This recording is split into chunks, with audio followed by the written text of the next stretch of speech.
Hello everybody, welcome back to the channel. I am frankly FM84 and thank you very much for joining me for another episode of An Englishman Abroad. We are currently out in Indonesia managing Sulut United.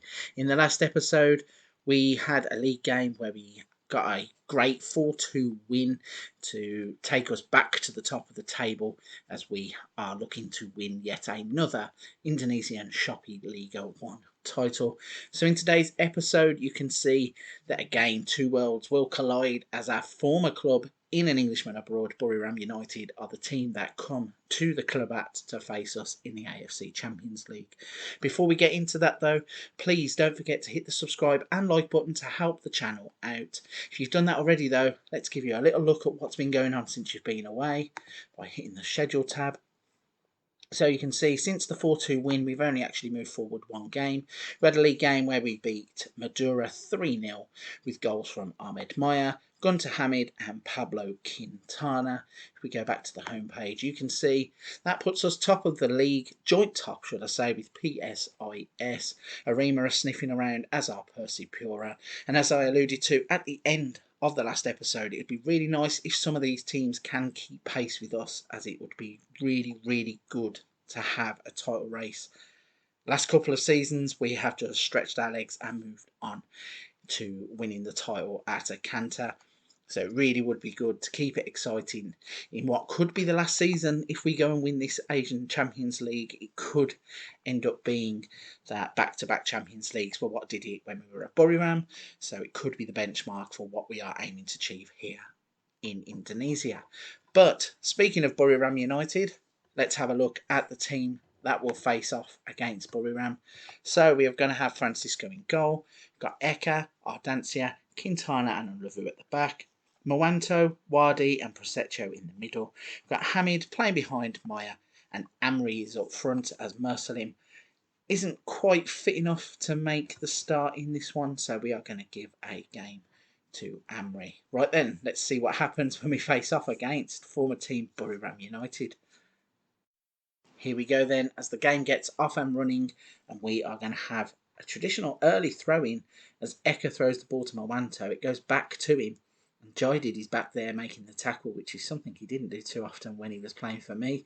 But still, Ardancia gets the ball, gives it to Eka. He's moving infield now, lays it off to Hamid. He picks a pass out for Amri, who plays it back to Maya. And there is the goal after 3 minutes. And as you can see, that is 14 on the season already for Ahmed Maya. Really think that if we do end up having another season here at Sulut United, it might be difficult to keep hold of Ahmed Maya. He scored so many goals for the club that if he was to ask to leave, I think I would have to be respectful and let him move on and see if we can't bring somebody else in. Maybe try and give Amri more opportunities, but if nobody comes in for him, I would be really surprised, because he's been the talisman for the club and he has scored so many goals.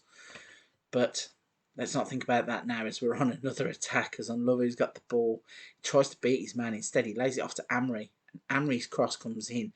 Maya with a bit of an air shot this time. It comes through to Mowanto, and there's Dedi Mowanto to make it 2-0 after 18 minutes. And this game is, unfortunately for Buriram United, going exactly the way these home games normally go. Unlovu with the ball to Amri. Amri with the cross. It kind of, yeah, Maya's just like miskicked it. It's gone to Mowanto. He has tapped it into the empty net. And unfortunately for the Thai club, they find themselves 2-0 down after just 20 minutes. And we are on the attack again as Maya looks to take on Siri, who knew that Apple's Wonder devices could be playing for Buriram United, but he got them off on the attack and they are pushing forwards. They play the ball up the line and there's a cross come in, and Jaidi does hit the frame of the goal and it goes out for a goal kick. He's a player that I'm surprised he's still there. We had a little look at the squad before and we saw that Sufanat Moanta had actually moved on, and I'm surprised that Jaidid is still there too. But in and amongst all that, we've had a chance where we had a corner that was dealt with quite well, and playing the ball forward now to Maya. And there's Ahmed Maya with goal 15 of the season to make it 3-0 after 24 minutes. So great bit of build-up play. Quintana heads it forward. Hamid gets the ball under control. Prosecco with the ball round the corner, which left the defender looking completely the wrong way. And Maya smashes that ball into the empty net. 3-0 lead. After half an hour, so free kick to defend here as the ball comes straight across, and there is Francisco doing more like Francisco things, not like in the last episode when he fumbled the ball in the net.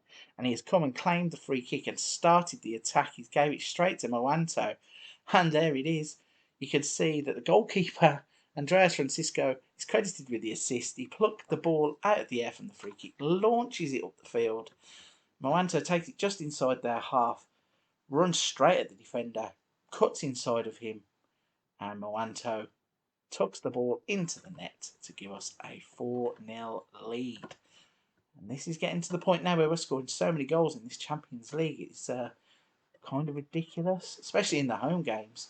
We've hit the crossbar this time, and Jadid is back there again to clear the ball away. But yeah, the amount of goals we score at home in this Champions League is absolutely strange. The Chinese team that we were playing, I can never pronounce their name. We scored 13 against them. We got 5 against Jeonbuk. We're now on 4 in 30 minutes against Buriram United. What a piece of skill there by Eka to keep the ball in. I had two bites at the cherry there, and then Wadi has had a shot that goes just past the post. So yeah, we've got 4 already against Buriram United. So it's amazing the amount of goals and chances we are creating. Here's another one. The goalkeeper has saved that. He pushed that onto the bar with the header. There was a flag, though, raised for something, so it wouldn't have counted anyway. But still a fantastic save. So we're getting 4-0 at the break. As you can see, poor Buriram have only had 1 shot, and that wasn't even on target. We are smashing this game. Going to start the second half. I'm going to give it until about 55 minutes, and I'm going to make some changes because I need to look after a few first teamers, I think. Ball comes behind Amri. He's had a shot from there that is cleared off of the line. That would have been an amazing goal on its own. If that would have gone in, that would have been some goal. But instead, Buriram now are on the attack, and Lovu makes sure that they are not attacking for long as Amri now plays the ball. Maya goes to go past the defender who went to ground very early, and the ball is played back to him, and Amri is in. He hit the shot straight at the goalkeeper, and the defender's kept it in, but nearly left the ball behind for Amri to just tap into the net, but instead he boots it clear, and they get away without conceding another goal. But Moanto has a free kick, Prosecco goes up, gets headed away, and all of a sudden Jadid is 2v1 in the defender's favour, but if he'd have picked his head up, he had a player over the other side of the pitch that would have just had a walk-in attempt on goal. But they have played the ball over the top, and Jadid can't take the chance. It's straight at Francisco. That was unlucky and unfortunate for Buriram, but at least they have registered a shot on target. And they now have a throw-in. There's a bit of a lunge tackle there. Not too sure why. Wadi's just jumping in on everybody, it looks like. As Amri plays the ball back to Hamid, hit the post, and the defender clears it away. So yeah, we are going to go tactics. We're going to give Saputra again at right back. We are going to bring Mursalim on in place of Maya, and we are going to bring, who should we bring on? We will, bring on Bakhtiar and swap him to, no, undo all of those. So I just realised that our left back, cancel all 3 of them. And there's a highlight in the background. Hopefully we can get this done quickly enough, because I didn't realise Saputra needs to go on at left back because Eka has got an injury. Mursalim can still come on up front, and we will just leave the other substitution for now, just in case. But from that highlight that is developing in the background, we're knocking the ball around. Moanto has it out on the left, cuts in, plays the Wadi, intercepted, And Buriram are going to start a counter-attack here. Have a man over if he can pass the ball. He gets it in behind Echo, and here's Getson. Can't beat the first man though with his cross. And it's a corner that isn't even worthwhile them showing the highlight. We are going to make another substitution, and I'm going to bring Huda on for Wadi, because he just looks like he has run himself into the ground. So a little bit of protection in the middle of the park. Not that we need it at 4-0 up, but hey ho. So free kick as Saputra plays the ball forward. Merceline brings it down. Defender actually got something on that. It breaks back to Merceline, and rather than put it in the empty side of the goal, he hits the ball straight at the goalkeeper. Get a corner. Hamid swings it in. Nothing really coming from it. And Buriram smash it clear. Saputra's going to keep it in, and he turns back in field, and then the highlight ends. So, just a little overview of what's going on in the Champions League. So we are currently top of the table with 16 points. I believe that was John Book who was second with 13. So I think if Buriram could have got a result against us today, it wouldn't have made any difference. They were going to be out anyway. As we make it 5. Prosecco with that goal. Let's have a little look at this replay. So Merceline brings the ball in field. He's going to play it to Hamid. Plays it inside the defender. Prosecco's already there. Smashes it past the goalkeeper on the far left. And that's a nice, tidy finish to bring up 5-0. And we're going to go straight back into a highlight as Buriram kick off and they're moving the ball forwards. But Moanto takes that. Saputra with the pass. Buriram turned it back over in the middle of the park though, and they're going to continue to attack. Tackle that comes in, and Saputra lumps the ball again. Merceline to Amri. Gets tackled, but Hamid picks it up. Plays to Prosecco. Merceline into Amri, and Amri has made it 6. His first goal of the season for Amri. So, like I was saying about potentially losing Maya, we have got a replacement in Amri, who is young, who is homegrown, come through the ranks, and can finish like that. So, fingers crossed, the club will be in good hands if an offer comes in for Maya that we can't resist, or if he asks to move on.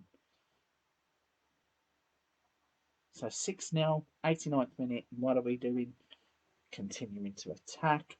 Hamid runs forwards, plays it out wide to Olovu, brings it infield, lays it off to Prosecco, smashed the ball off the crossbar from distance. That would have been a lovely way to finish the game off. I do feel a little bit sorry for my former team, Buriram United. They haven't had a chance. They've been battered into absolute submission. They did bring 100 away fans, though, I've just noticed. So, yeah, looking at the stats, 26 shots, 13 on target, so 50% shot to on target rate. We had next year 4.09, scored 6 goals. We had 63% of the possession. So, all fingers point to the fact that we were really, really good at home, and Buriram United unfortunately suffered the away day blues. So I'm going to leave it there. I think that concludes Group J of the Champions League. So potentially we've come back for a knockout game, but I would like to come back for a league game in the not too distant future. Let that develop a little bit. So a quick reminder, if you haven't hit the subscribe and like button already, but you're at this point of the video, please consider doing so. It's such a big help when people interact with the videos, and it also shows me that you are enjoying the content. And a big thank you to those people who have already done that. I appreciate it so much. But for this one, I'm going to leave it there. I will come back soon with another video. But a big thank you for watching.